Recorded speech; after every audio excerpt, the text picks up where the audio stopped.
नमस्कार दोस्तों, बीजेटी के क्वेश्चन हैं। पहला क्वेश्चन है the common collector current gain of BJT is 10. Now if the common base current gain charges 0.5% from its nominal value, then the percentage change in common emitter current gain will be। पहले तो जो आपका common emitter current gain है that is equal to beta. Beta is equal to I C upon I B. Alpha होता है आपका common base current gain, this is equal to I C upon I E. और common collector current gain gamma is equal to I E upon I B.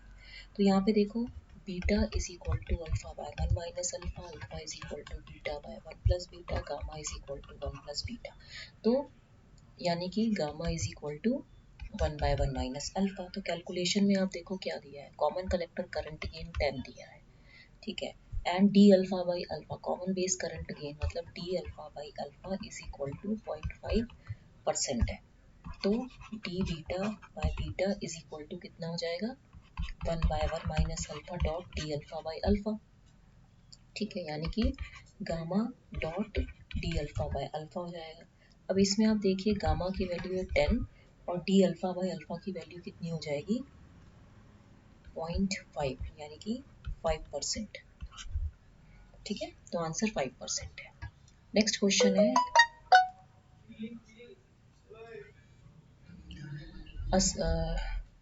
ये question है a silicon PNP BJT with NAE, NDB and NAC। Okay, मैं इसको ऐसा करती हूँ copy, इस question को यहाँ करती हूँ because there is no space at all. Okay, तो शायद ये पेस्ट नहीं हो रहा है, ठीक है। ये रुके, ठीक है, कॉपी एंड इधर पेस्ट। इस क्वेश्चन को हम यहाँ करते हैं। ये क्वेश्चन है a silicon PNP BJT with NAE, NDB, NAC दिया है, W भी दिया है, 3 micrometer is maintained under equilibrium conditions at room temperature. The magnitude of the net potential difference between the collector and emitter is इतना, ठीक है। हमें ये पूछा है magnitude of net potential difference. पहले तो आप देखिए कि जो वी बी आई है built in potential, this is equal to K T by Q L N N A N D upon N I square. Also certain carrier majority concentration जो होता है it is related to Fermi level. Carrier majority concentration is related to Fermi level. That means यहाँ पे N A is equal to N I E to the power E I minus E F upon K T. N P जो है N I E to the power E F minus E I upon K T. तो E आई क्या है, intrinsic Fermi level position है। ई आई क्या है, intrinsic Fermi Fermi level position, Fermi level of duped semiconductor. तो above two equations को हम ऐसे अरेंज कर सकते हैं, जो ये अबव टू इक्वेशंस हैं, कि इन दोनों इक्वेशंस को हम कैसे अरेंज कर सकते हैं। E I minus E F of P side is equal to K T L N N A upon N I. फिर इस केस में E F minus E I upon N side is equal to K T L N N D upon N I. तो built in potential जो equation 1 से है आपका, ये जो फॉर्मूला था V B I is equal to K T by Q L N N N D by square, इससे जो बिल्ट इन पोटेंशियल होगा फ्रॉम इक्वेशन 1 हम इसको लिख सकते हैं V B I is equal to one upon Q E I minus E F P side है plus E F minus E I of N side का है, ठीक है। ये हो जाएगा, तो ये इस तरीके से हो गया। अब हमें क्या करना है, एप्लीकेशन निकालना है, बिल्ट इन पोटेंशियल निकालना है हमें। Built in potential barrier of collector base V B I C B is equal to K T by Q L N N C by N I होगा। Similarly for emitter base junction जो V B I है E B, this is equal to K T by Q L N NE/NI होता है। तो क्योंकि base जो है ये कॉमन रीजन है बिटवीन द टू, तो potential difference between collector and emitter कितना होगा? This is equal to 1/Q EI minus EF of ammeter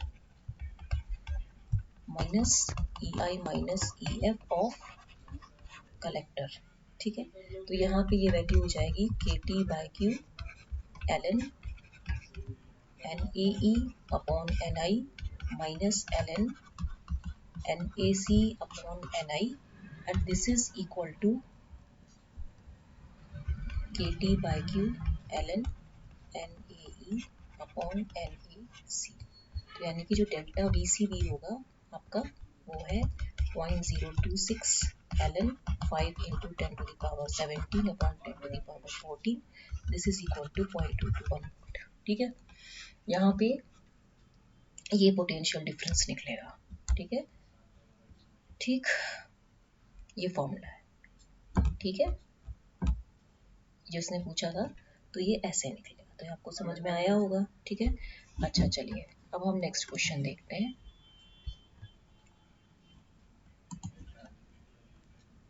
ये वाला क्वेश्चन है mobility of charge carriers, mobility of holes. देखिए बेस डिफ्यूजन लेंथ क्या है आपका LP, this is equal to under root. ठीक है, जो आपका DP है डिफ्यूजन कांस्टेंट ऑफ होल्स वो 450 इंटू 0.0259 हो जाएगा। Vn/μn is equal to Vp/μp is equal to DP, ऐसा कुछ होता है ना फॉर्मूला, इसको चेक करना मुझे। सॉरी DP/μp होता है शायद। DP/μp is equal to Dn/μn is equal to KT/Q is equal to VT। तो यहाँ पे अगर आपका DP है तो ये हो जाएगा, ये μp इंटू VT होगा। तो ये μp है और ये 0.0259 है, इसकी वैल्यू है 11.655 सेंटीमीटर स्क्वायर सेकेंड। तो LP की वैल्यू कितनी हो जाएगी? अंडर रूट DP हो जाएगी। ठीक है, यानी कि 11.655 इंटू 10 की पावर -7, तो ये वैल्यू 1.08 इंटू 10 की पावर -2, तो 1.08 मिलीमीटर। तो यहाँ पे देखिए for injected holes from emitter to reach the collector, they should not be recombined in the base, they should not, अगर होल्स एमीटर से जा रहे हैं, for injected holes from emitter to reach the collector, they should not be recombined in base. तो base width आपकी जो है it should be very less than the diffusion length. तो बेस विड्थ इज सिग्निफिकेंट, तो यहाँ पे जो है आपका जो आंसर आएगा नन ऑफ द अबव आएगा। तो मैंने आपको 3 क्वेश्चन कराए हैं। ओके, इसको लाइक एंड सब्सक्राइब करना मत भूलिएगा। ओके, तो थैंक यू वेरी मच।